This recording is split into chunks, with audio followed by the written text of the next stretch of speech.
लेकिन एक नाम लेकर के हम मानव भूल जाते हैं, उस पर भरोसा नहीं रह जाता है। इसलिए लगे रहिए, रसरी आवत जात ते शिल्पे परत निशान, आपके हृदय पटल पे फिर वो नाम अंकित हो जाएगा। फिर अभी आप जिसको माला समझ रहे हैं उसमें सब कुछ दर्शन होने लगेगा। सब कुछ मतलब समझते हैं? देखिए, सब कुछ दर्शन कराते हैं माला में। भागवत जी का मंत्र है, भक्ति भक्त भगवंत गुरु चतुर नाम वपुए, इनके पद वंदन किए नासे विघ्न अनेक। भक्ति भक्त भगवंत और गुरु, ये चार वपु मतलब मूर्ति अलग अलग हैं, पर ये सब स्वरूप एक ही हैं। अब देखिए, ये चारों इस माला में हैं। इसमें भक्ति भी है, भक्त भी हैं, भगवान भी हैं, गुरु जी भी हैं। आपको माला दिख रही है, हमको चारों दिख रहे हैं। और अभी दिखा देते हैं आपको, इसमें चारों हैं। दाना इसमें 108 हैं, ठीक है ना? लेकिन हर दाना में सूत्र जो है सो एक ही है। एक ही है कि अलग अलग है? एक ही है ना? साधक अलग अलग हैं, पर भक्ति का सूत्र गुरुदेव सबको एक ही समझाते हैं कि नहीं समझाते हैं? 100 लोगों को दीक्षा देंगे तो सबका सूत्र अलग अलग होगा कि एक ही होगा? अब महाराज हमारा 100 चेला बन गया, ये 100 माला मनका का माला बन गया। 100 चेला कहाँ है? तो ये जो अलग अलग दाना हो गया ना, ये भक्त। इसमें भीतर जो धागा है ये भक्ति महारानी है, और बाहर जो मन का है ये भक्त है। हर भक्त के भीतर जो भक्ति है वो सब कहाँ से प्राप्त हुई? तो गुरु जी से।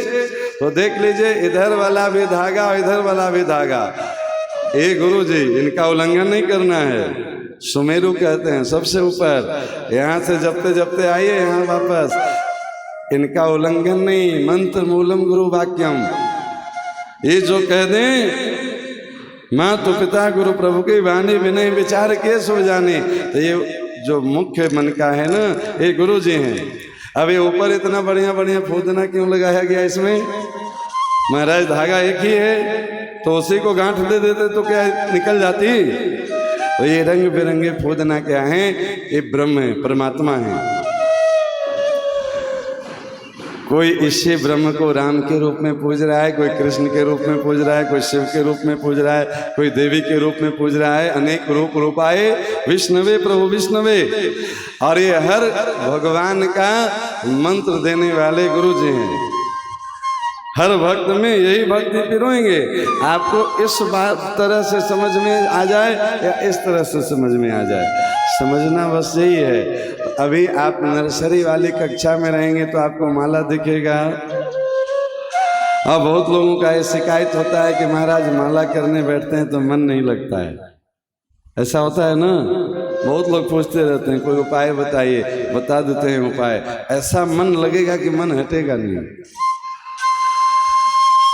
अभी आप माला करने बैठते हैं तो ये सोचते हैं कि हम माला जप रहे हैं, बस भाव बदल लीजिए। महाराज हम माला लेके हाथ में बैठे हैं, इसका मतलब माला जपने हम नहीं बैठे हैं।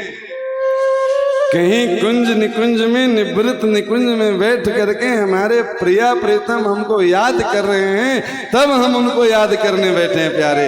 वो जब तक न चाहें तो आप हाथ में माला नहीं ले सकते हैं। और जरा आप कल्पना करिए कि सरकार याद कर रहे हैं, तब हम माला लेके बैठे हैं, फिर मन नहीं लगेगा। मोबाइल पे कोई अनावश्यक लोग चर्चा करे तो मन उब जाएगा, लेकिन कोई प्रेमी जिससे बहुत प्रेम करता हो उसका फोन आ जाए 12 बजे रात में भी तो मन उब जाएगा। महाराज फिर नींद गायब हो जाएगी। नहीं, फिर तो रात छोटा पड़ जाएगा कि अब तो लोग जग जाएंगे। अब समझे कि नहीं? जब संसार के इस मलमूत्र के भांड में प्रेम हो जाए तो महाराज नींद नहीं आती है, मन लग जाता है। तो इस ब्रह्मांड के जो रचयिता, नियंत्रण करता और हमारा आपका सर्वस्व, अगर उनसे प्रेम हो जाए और उसके बाद मन अगर भाग जाए, ऐसा हो सकता है? गोपियों का मन भागा कहीं? आप कथा सुनेंगे, उद्धव जैसे ज्ञानी आकर के महाराज यहाँ ब्रह्म सूत्र का उपदेश दे रहे हैं और गोपियां सब पे चौंका लगाते रही है। गोपियां जिस स्थान पे उद्धव के ज्ञान के चिथड़े उड़ा दिए थे वो बगल में ही है, नाम है ज्ञान गुदड़ी।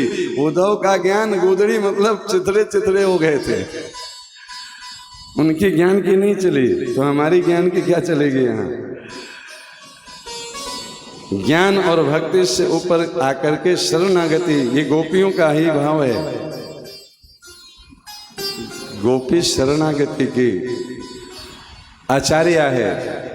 जब तक जीवन में शरणागति नहीं आएगा तो मंत्र माला ले लीजिए, अच्छी बात है, न करने से अच्छा है करिए, वह भी व्यर्थ नहीं जाएगा। धोखे से भी एक नाम ले रहे हैं, कभी न कभी वो काम आएगा।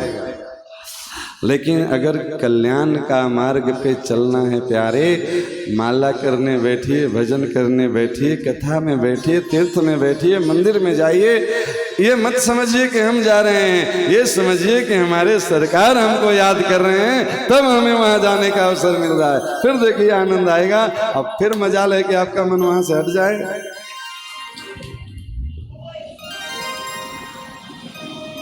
फिर यशोदा मैया माखन बनाती है तो कृष्ण का चिंतन, दूध औटाती है तो कृष्ण का चिंतन, दही जमाती है तो कृष्ण का चिंतन। फिर महाराज कृष्ण, अरे छोड़िए यशोदा मैया को, कंस का चिंतन जरा पढ़िए। जब कृष्ण पकड़ में नहीं आए, आकाशवाणी के द्वारा योग माया बताई कि वो तो कहीं और पल रहा है, और आकाशवाणी में बताया गया था कि कृष्ण तुम्हारा काल होगा। आप पढ़िए कंस का भाव कैसा है पता है। कंस दाल में छौंक लगाना बंद करवा दिया था, उसको काला जीरा दिखता था तो लगता था कंस आ गया। महाराज अपने दरबारियों का बाल भद्र करवा दिया था, किसी का बाल काला दिख जाए तो चिल्लाने लगता था कृष्ण आ गया। उसको काला वस्तु कहीं दूर से दिखाई दे और एकदम उठ के खड़ा हो जाता था, कृष्ण आ गया। उसको हर वस्तु में कृष्ण मतलब मौत दिखाई देने लगती थी। अब भगवान कहते हैं कि भाई को भाई अलग आलसों जैसे भजो, डर से, प्रेम से, मन से, बेमन से, किसी भाव से। कभी कभी बच्चा दूध नहीं पीता है तो माँ नाक दबा करके चम्मच डाल देती है, तो दूध फायदा करेगा कि नहीं करेगा। हम लोग भी वही करते हैं। बचपन में पिताजी को देखते थे, जब किसी गाय बैल को भोजन करने में रुचि नहीं रह जाती थी तो जबरदस्ती उसकी जीभ में नमक रगड़ते थे। क्या होता है, उससे भूख बढ़ती है। हम लोग भी महाराज वैसे ही नमक रगड़ रगड़ के कथा की भूख बढ़ाते हैं। सबको पहली बार में कथा में रस थोड़े आती है, जबरदस्ती पकड़ पकड़ के बैठ करके कथा सुना रहे हैं। घर में बैठे बैठे हमें पता है कि हम आपको रोज वीडियो भेज रहे हैं, आप नहीं देखिएगा, फिर भी रोज भेज रहे हैं। गलती से भी कभी एक बार फंसिए, एक बार देखिए, उसके बाद फिर ऐसा चस्का लगेगा कि कथा 5 बजे शुरू होगी, आप 4:45 में मोबाइल लेके बैठे रहिएगा। ये क्या है, तो बैलन के जेब में नमक रगड़ने का काम हम लोग को मिला है। अच्छा, कथा में आप सबको इतना प्रेम अगर हो ही जाता तो फिर कथा सुनने की क्या जरूरत होती, फिर तो प्राप्ति ही हो जाती ना जी। अभी कथा में प्रेम हुआ नहीं है, अभी जबरदस्ती सुनना पड़ रहा है। अब बैठ गए हैं महाराज, 6 बजे तक टाइम है, 7 बज गया, लगता है आज महाराज जी टाइम नहीं देखे। 15 मिनट में लोग घड़ी देखना शुरू कर देते हैं। कुछ समझदार तो ऐसे होते हैं, अब भागवत भगवान की वाणी विराम लेती है, आरती होगी, उठ के चल दिए। अब आरती क्या सुनना है। ये लोग खतरनाक खेल खेलते हैं जी कथा में, सामान्य खेल नहीं, खतरनाक खेल। जो सामान्य लोग हैं समझदार, भजन में नहीं बैठेंगे। अभी महाराज से नहीं ना आए हैं, जब यहाँ से महाराज से का आवाज जाएगा माइक से तब घर से निकलेंगे, और अब आरती होगी उससे पहले निकल लेंगे। अब देखिए होता क्या है, समझिए, ये भजन का कार्यक्रम और आरती का कार्यक्रम, हमारे देवता लोग शांति पाठ करते हैं, ये सब कथा का पाठ है। कैसे? कोई मेजर ऑपरेशन होना है तो ऑपरेशन करने वाले डॉक्टर बाद में आते हैं, बेहोश करने वाले एनेस्थीसिया वाले पहले आते हैं।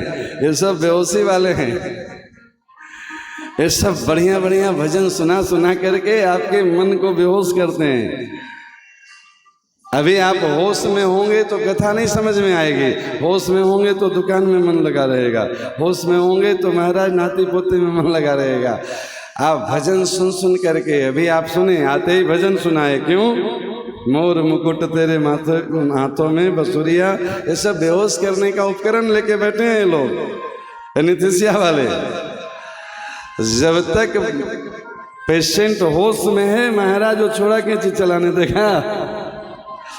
ये सब पहले स्पेशलिस्ट लोग आते हैं, आपको बेहोश करके रखते हैं, तब जो है सो हम सर्जरी करने आते हैं। अब आप लोग पहले से उधर से होश में आके बैठे हैं। जब बेहोशी करने वाले आए तो आप थे ही नहीं, उसकी दवाई नहीं काम करेगी आपको। चलो मान लिया बेहोश हो भी गए, भजन में बैठे थे, कथा सुन लिया, ऑपरेशन पूरी हो गई, और फिर डॉक्टर साहब जब टांका लगाने लगे, उठ के पेशेंट भागने लगे। अब तो ऑपरेशन हो गई, अब टांका की क्या जरूरत है? एक खतरनाक खेल है कि नहीं है? पहली आरती से अंतिम आरती तक जब तक देवता लोग का शांति पाठ नहीं हो जाए, नहीं